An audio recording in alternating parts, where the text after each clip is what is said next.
दोस्तों दनोइस पर आपका स्वागत है। आज की वीडियो में आप लोगों के लिए बेहद जरूरी सूचनाएं और जानकारियां निकल कर आ रही है।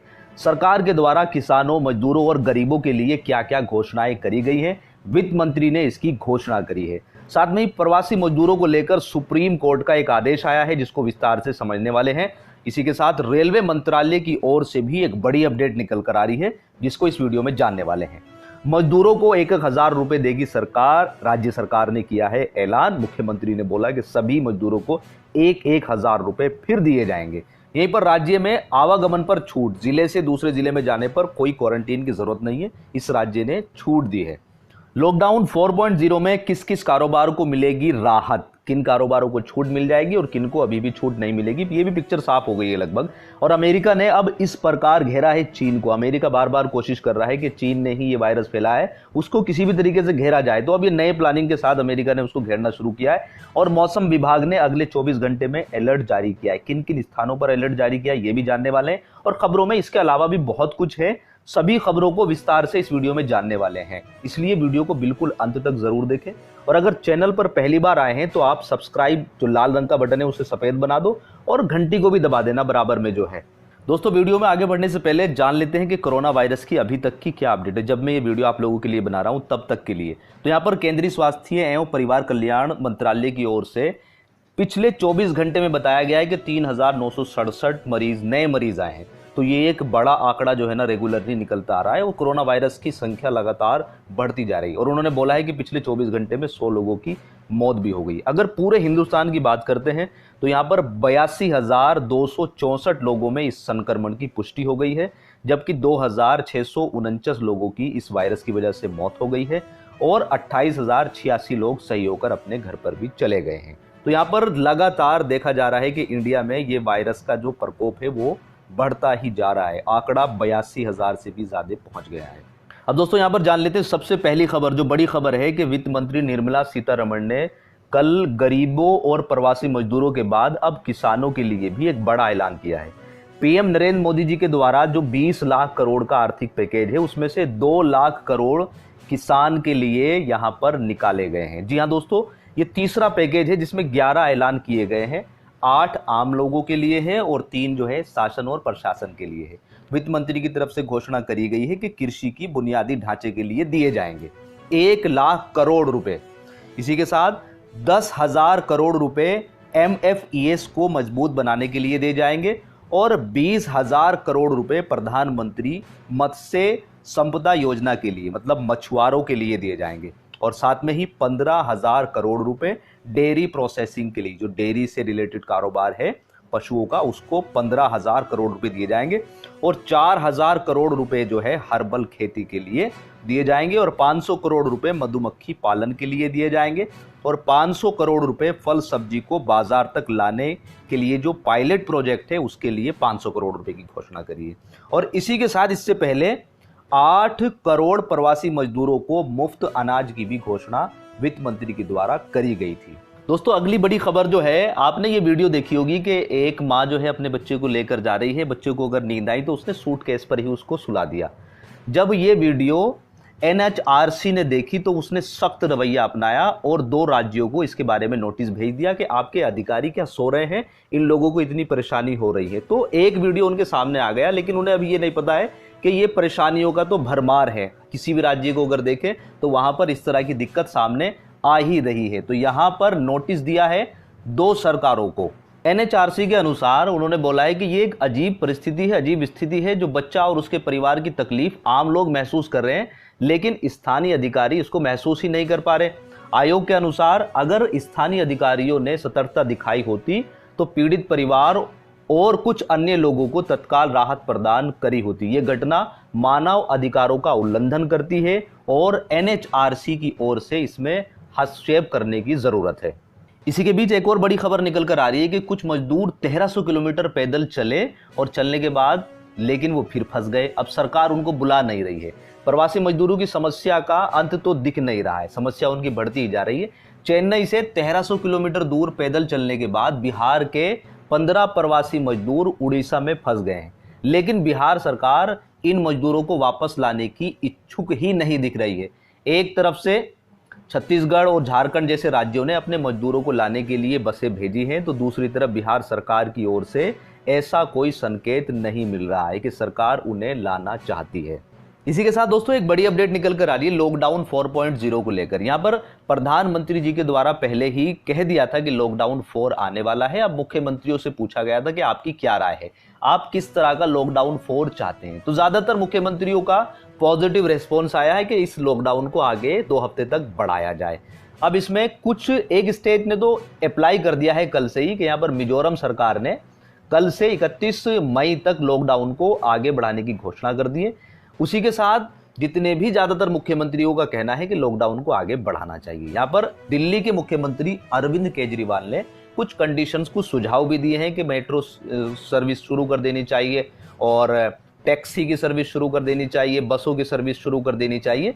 और साथ में ही छत्तीसगढ़ के मुख्यमंत्री जो भूपेश बघेल है, उन्होंने भी बोला है कि कुछ सावधानियों के साथ कुछ हफ्ते के लिए और इस लॉकडाउन को आगे बढ़ा देना चाहिए। इसी के साथ बिहार के मुख्यमंत्री ने बोला है कि 31 मई तक लॉकडाउन बढ़ाए जाने की उन्होंने सलाह दी है। और असम के मुख्यमंत्री ने भी शुक्रवार को कहा है कि राज्य ने केंद्र को पत्र लिख दिया है कि 18 मई से 2 हफ्ते के लिए इसको और आगे बढ़ा देना चाहिए।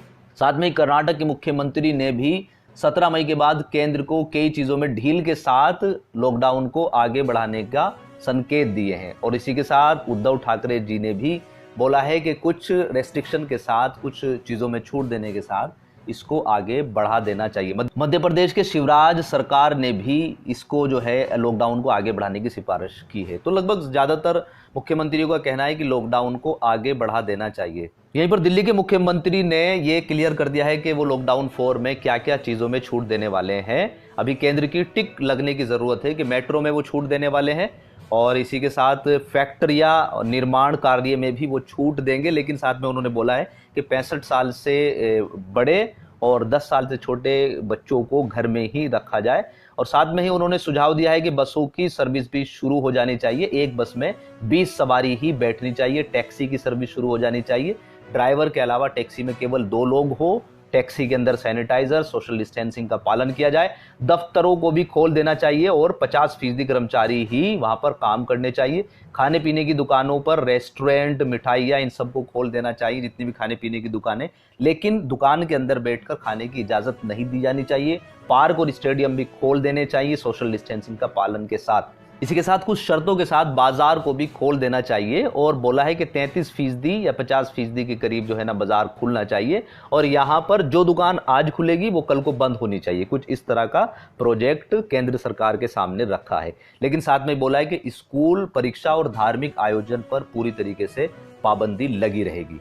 इसी के बीच रेलवे मंत्रालय की तरफ से भी एक खबर निकल कर आ रही है। रेलवे मंत्री पीयूष गोयल ने कहा है कि हम रोजाना 300 श्रमिक स्पेशल ट्रेनों को चलाकर कामगारों को उनके घर पहुंचाने के लिए तैयार है, लेकिन मुझे दुख है कि कुछ राज्य जैसे पश्चिमी बंगाल, राजस्थान, छत्तीसगढ़, झारखंड की सरकारें द्वारा इन ट्रेनों को अनुमति नहीं दी जा रही है, जिससे श्रमिकों को घर जाने में कठिनाइयों का सामना करना पड़ रहा है। जैसे ही पीयूष गोयल ने ट्वीट किया अपनी वीडियो के साथ में, उसी के साथ फौरन रिएक्शन आना शुरू हो गया। यहाँ पर झारखंड के मुख्यमंत्री हेमंत सोरेन ने कहा है कि माननीय रेल मंत्री जी, ऐसा प्रतीत हो रहा है कि आपके विभाग वाले आपको सही जानकारी नहीं दे रहे हैं। हमने अब तक 110 ट्रेनों की एनओसी दे दी है और 50 ट्रेनों में लगभग 60,000 से ज्यादा श्रमिक घर लौट चुके हैं। मैंने जहां देश में सबसे पहले ट्रेन चलाने की गुहार लगाई थी, और आप अगर जैसी भी परमिशन लेना चाह रहे हैं तो मैं देने के लिए तैयार हूं। यहीं पर दोस्तों एक खबर निकल कर आ रही है कि सुप्रीम कोर्ट से, यहाँ पर सुप्रीम कोर्ट में एक याचिका लगाई गई थी कि जो प्रवासी मजदूर पैदल चलकर जा रहे हैं उनकी व्यवस्था करी जाए और उनको सही तरीके से उनके घर तक पहुंचाया जाए। लेकिन सुप्रीम कोर्ट ने इस याचिका को खारिज कर दिया है। उन्होंने कहा है कि ये सारा का सारा सिस्टम जो है वो राज्य सरकार के अंदर आता है और राज्य सरकार इसको सही तरीके से संज्ञान में ले, इसमें कोर्ट कोई दखल नहीं कर सकता है। जी हाँ दोस्तों, सुप्रीम कोर्ट ने प्रवासी मजदूरों के लिए दायर की गई एक याचिका को खारिज कर दिया है। उसमें ये मांग की गई थी कि देश के सभी जिला मजिस्ट्रेटों को तुरंत निर्देश दिया जाए कि वे पैदल चल रहे लोगों की पहचान करें और उनको सुरक्षित उनके घर तक पहुंचाने में मदद करी जाए। महाराष्ट्र के औरंगाबाद में ट्रेन से कटकर 16 प्रवासी मजदूरों की दर्दनाक मौत के बाद ये तत्काल आवेदन सर्वोच्च न्यायालय में दायर किया गया था। जस्टिस एल नागेश्वर राय, संजय किशन कौर, और B.R. गवी की पीठ में कहा गया है कि कोर्ट के लिए यह संभव नहीं है कि वो इस स्थिति को मॉनिटर कर सके। पीठ ने कहा है कि राज्य सरकार की जिम्मेदारी है और वो इस पर जल्द ही उचित कदम उठाए। इसी के बीच दोस्तों बिहार से खबर निकल कर आ रही है कि बिहार के मुख्यमंत्री ने फिर दोबारा से ऐलान किया है कि जो भी प्रवासी मजदूर हैं उनके खाते में 1,000 रुपए डाले जाएंगे। लेकिन यहाँ पर दोस्तों कंडीशन है, उन्होंने बोला है कि जो प्रवासी मजदूर बिहार में आएंगे और क्वारंटीन सेंटर में रहेंगे तो वहां पर अधिकारियों को पूरी डिटेल देनी पड़ेगी कि वो कहाँ के हैं और कहाँ जाना चाह रहे हैं, और उसके बाद खाते की डिटेल भी वहां पर देनी पड़ेगी, तब जाकर उनके अकाउंट में 1,000 रुपए आएंगे। जो अभी बाहर हैं दूसरे राज्य में उनके खाते में अभी नहीं आएंगे, पहले बिहार जाएंगे उसके बाद ही उनके खाते में 1,000 रुपए आने वाले हैं। इसी के बीच दोस्तों एक और अपडेट निकल कर आ रही है राजस्थान से। राजस्थान के मुख्यमंत्री अशोक गहलोत ने कहा है कि हमारे राज्य में अब एक जिले से जब दूसरे जिले में अगर आप जाना चाह रहे हैं तो उसके लिए कोई क्वारंटीन की जरूरत नहीं है, आप इजीली जा सकते हैं। तो यहाँ पर कुछ छूट दी गई है मुख्यमंत्री अशोक गहलोत के द्वारा कि राज्य में एक जिले से दूसरे जिले में जाने के लिए अब कोई क्वारंटाइन अनिवार्य नहीं है। और साथ में ही राजस्थान के मुख्यमंत्री ने अधिकारियों को निर्देश दिए हैं कि क्वारंटीन जहां पर भी आप लोगों ने सेंटर बनाए हुए हैं उनकी साफ सफाई पर और खाने पीने की व्यवस्था पर पूरा ध्यान रखें। जो भी प्रवासी लोग क्वारंटीन में आ रहे हैं उनको बेहतर से बेहतर व्यवस्था और सुविधा मुहैया कराई जानी चाहिए। यहीं पर दोस्तों एक बड़ी खबर निकल कर आ रही है महाराष्ट्र से। महाराष्ट्र हेल्थ विभाग ने एक बड़ा फैसला लिया है, वो 31,000 पदों पर सीधी भर्ती करने वाली है, कोई परीक्षा नहीं होगी। जी हाँ दोस्तों, महाराष्ट्र में कोरोना वायरस का संकट सबसे ज्यादा दिख रहा है।